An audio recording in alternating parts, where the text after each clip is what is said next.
प्राण क्या है? जीवन जीने की शक्ति को प्राण कहते हैं, जिसके सहयोग से प्राणी जीवित रहता है तथा वियोग से मरण अवस्था को प्राप्त हो जाता है। जीवित शरीर में एक ही प्रकार की प्राण ऊर्जा का ब्रह्मांड से प्रवाह होता है। यह प्राण ऊर्जा स्थूल शरीर से जोड़कर अलग अलग कार्य करती है। कार्य भेद के आधार पर प्राण को विभिन्न भागों में विभाजित किया गया है। कानों के द्वारा शब्दों को ग्रहण करने एवं सुनने हेतु आवश्यक चैतन्य ऊर्जा को स्रोत इंद्रिय प्राण कहते हैं। आँखों के द्वारा देखने की चैतन्य ऊर्जा को चक्षु इंद्रिय प्राण कहते हैं। जीव के द्वारा स्वाद पहचानने की प्राण ऊर्जा को रस इंद्रिय प्राण कहते हैं। पदार्थ में रहे हुए कोमल, कठोर, गरम, ठंडा, हल्का, भारी आदि स्पर्श का ज्ञान कराने वाली चेतना की ऊर्जा को स्पर्श इंद्रिय प्राण कहते हैं। मन की सहायता से चिंतन मनन की प्राण ऊर्जा को मनोबल प्राण कहते हैं। शरीर के द्वारा उठने बैठने हलन चलन करने की शक्ति को कार्य बल प्राण कहते हैं। नासिका की सहायता से श्वास लेने एवं निकालने की चैतन्य ऊर्जा को श्वासोच्छ्वास बल प्राणी कहते हैं। निश्चित समय तक जीवित रहने की चेतना की शक्ति को आयुष्य बल प्राण कहते हैं। यह सभी प्राणों में मुख्य होता है। स्वास्थ्य की तुलना गाड़ी में पेट्रोल के समान है तो आयुष्य का महत्व वाहन चालक के समान होता है।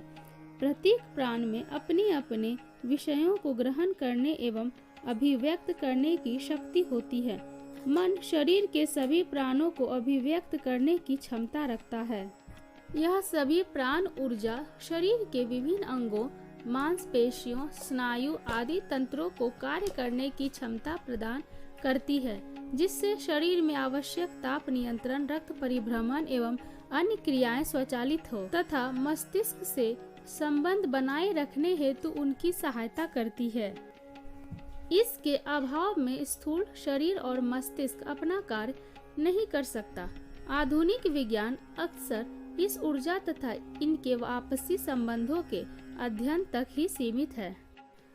आयुष्य प्राण की प्रधानता को इस प्रकार से समझा जा सकता है, जिस प्रकार प्रधानमंत्री के नेतृत्व में मंत्रिमंडल के अन्य सदस्यों का अलग अलग दायित्व होता है और प्रधानमंत्री के त्यागपत्र देने अथवा पद से मुक्त होने के पश्चात जैसे अन्य मंत्रियों का मंत्री पद स्वतः ही समाप्त हो जाता है, ठीक उसी प्रकार आयुष्य के समाप्त होते ही सभी प्राणों का अस्तित्व स्वतः ही समाप्त हो जाता है।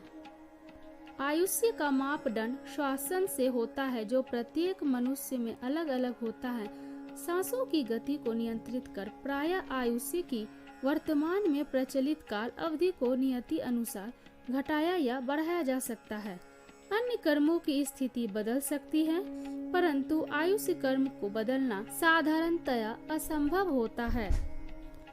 वर्तमान शरीर विज्ञान के अनुसार तो मस्तिष्क, हृदय और फेफड़ों का कार्य संचालन बंद हो जाना मृत्यु होता है, परंतु इस सिद्धांत के विपरीत ऐसे अनेक उदाहरण मिलते हैं जो समाधि की अवस्था में बिना श्वास और हृदय की गति भी मानव कई दिनों तक जीवित रह सकता है। यह संभव है। जब तक आयुष्य प्राण क्रियाशील रहता है, व्यक्ति की मृत्यु नहीं हो सकती। उसके समाप्त हो जाने के पश्चात समस्त क्रियाएं संपूर्ण रूप से बंद हो जाती है, जिसे मृत्यु कहा जाता है।